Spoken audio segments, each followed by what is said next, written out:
Mpango mkakati huu mpya umejengwa juu ya mafanikio ya yaliyopita na umeweka dira ya ukuaji endelevu unaoongozwa na mteja, teknolojia na tija ya kiutendaji.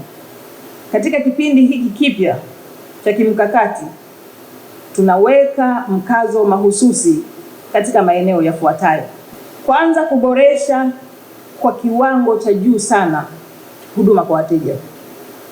Yaani hili ni eneo ambalo tunaona na tuna imani kwamba litaenda kututofautisha na wengine hapa sokoni.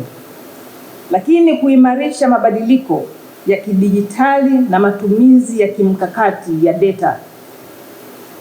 Kufadhili sekta za kimkakati zinazochochea ajira na uzalishaji na ongezeko la thamani katika uchumi wetu, ikiwemo sekta ya kilimo, ujenzi, viwanda, utalii na sekta ya nishati na madini.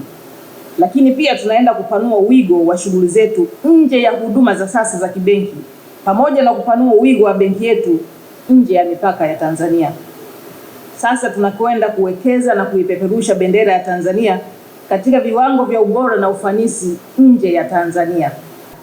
Aidha, katika utekelezaji wa mpango mkakati huu tutaendelea kuwa kinara katika utoaji wa huduma na mikopo inayozingatia masuala ya mazingira, jamii na utawala bora, yani ESG. Nadhani nimeelezea kwa kirefu ufanisi mkubwa ambao tunaendelea kuupata kwenye eneo hili la sustainability. Bado litaendelea kuwa eneo la kipaumbele kabisa, kwa sababu tunatambua wajibu wetu wa maendeleo ya kizazi cha sasa na kizazi kijacho.